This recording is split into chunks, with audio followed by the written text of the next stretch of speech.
Rajesh Shri create से मैं राजेश महाजन आपका स्वागत करता हूं।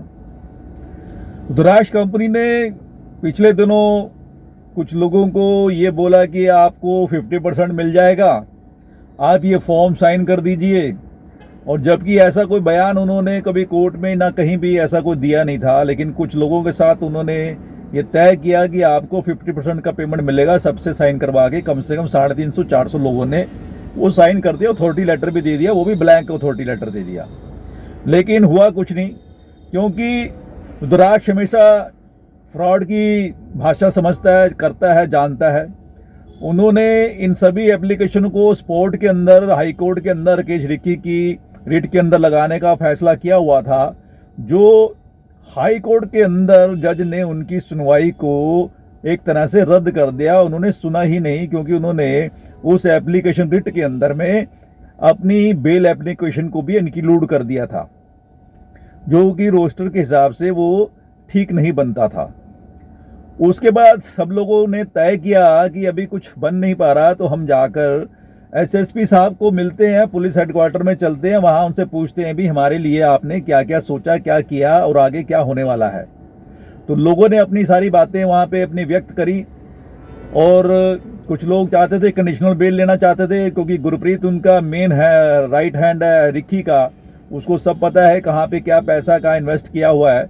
लेकिन वो सारी जो चीज़ें हैं वो उसके बाहर आने पे ही हो सकती हैं, इसलिए कुछ लोगों को कंडीशनल बेल के लिए मानने के लिए तैयार किया गया है।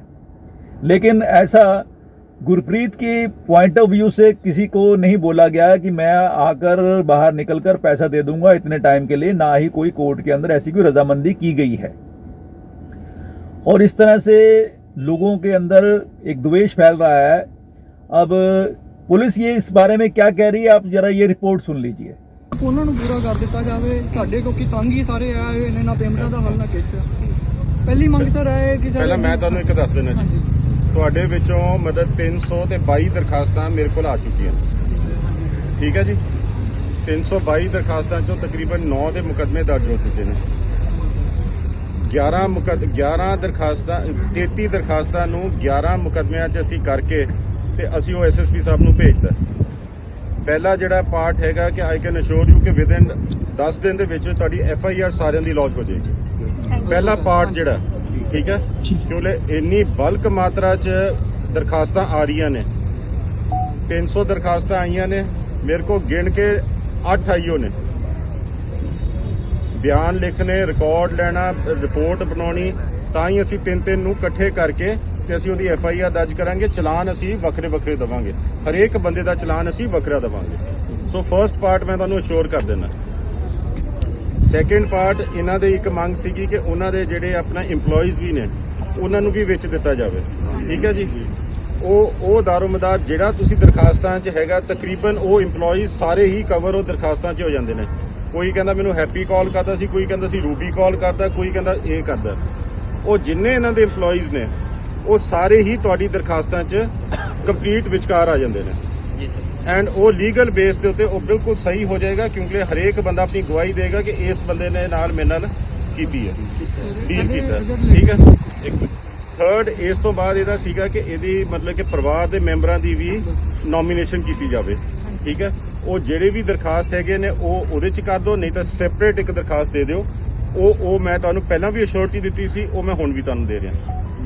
ਇਸ ਤੋਂ ਇਲਾਵਾ ਇਹਦਾ ਇੱਕ ਪਲਾਟ ਸੀਗਾ ਜਿਹੜਾ ਇਹਨੇ NOC ਲੈ ਕੇ ਵੇਚਣ ਦੀ ਕੋਸ਼ਿਸ਼ ਕੀਤੀ ਸੀ। ਸਰਕਾਰੀ ਮੁੱਲ ਉਹਦਾ 2 ਕਰੋੜ ਰੁਪਇਆ, ਪਰ ਮਾਰਕੀਟ ਵੈਲਿਊ 12-13 ਕਰੋੜ ਰੁਪਇਆ ਸੀ। ਤਾਂ ਹੀ ਅਸੀਂ ਉਹਦੇ ਤੇ ਆਬਜੈਕਸ਼ਨ ਲਾਤਾ ਸੀ ਕਿ ਨਹੀਂ, ਇਹਦੀ ਵਿਕਣੀ ਨਹੀਂ ਚਾਹੀਦੀ, ਕਿਉਂਕਿ 10 ਕਰੋੜ ਰੁਪਇਆ ਤਾਂ ਕਿੱਥੇ ਗਿਆ, ਕਿਸੇ ਨੂੰ ਨਹੀਂ ਮਿਲਣਾ ਸੀ।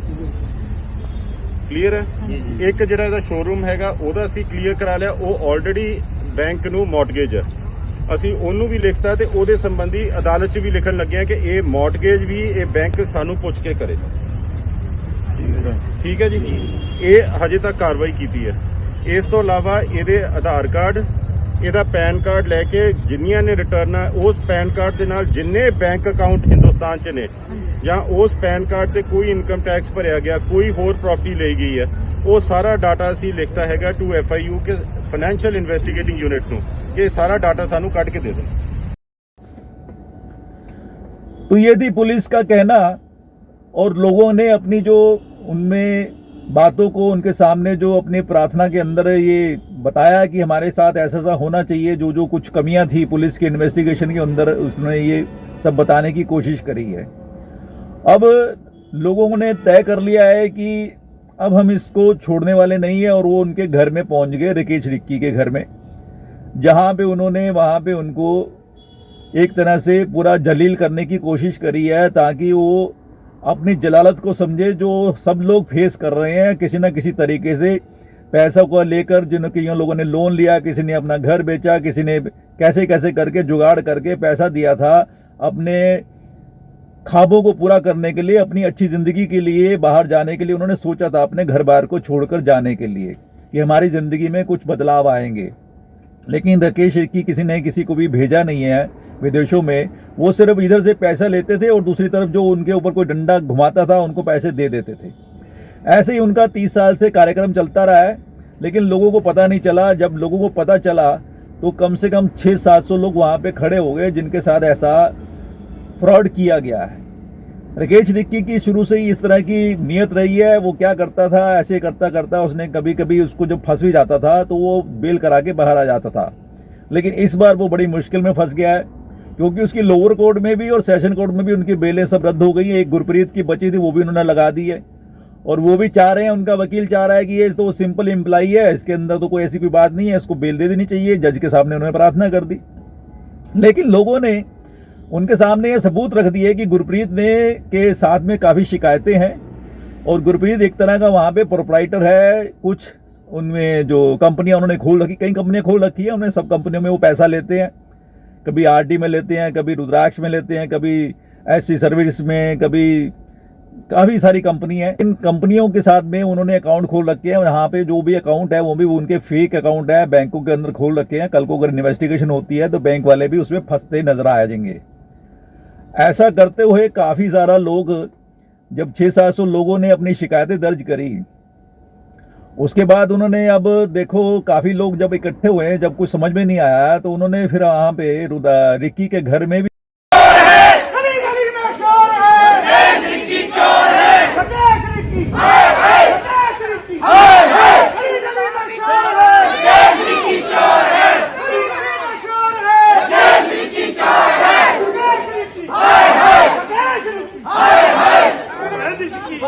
रात को भी वहाँ पे एक धरना दे रखा हुआ है, उसकी आप कुछ तस्वीरें देख लीजिए।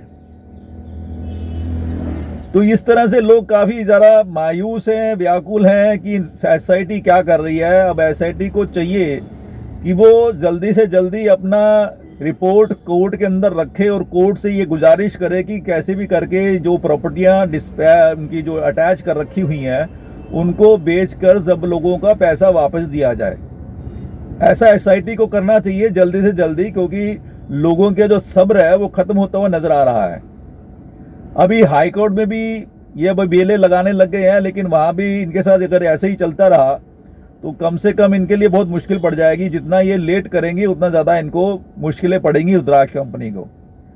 अब लोगों को साथ देना चाहिए पुलिस को, और उन्होंने को ये सारी बातें कोर्ट के अंदर रखनी चाहिए। तो देखते हैं आगे क्या होता है। धन्यवाद, जय हिंद।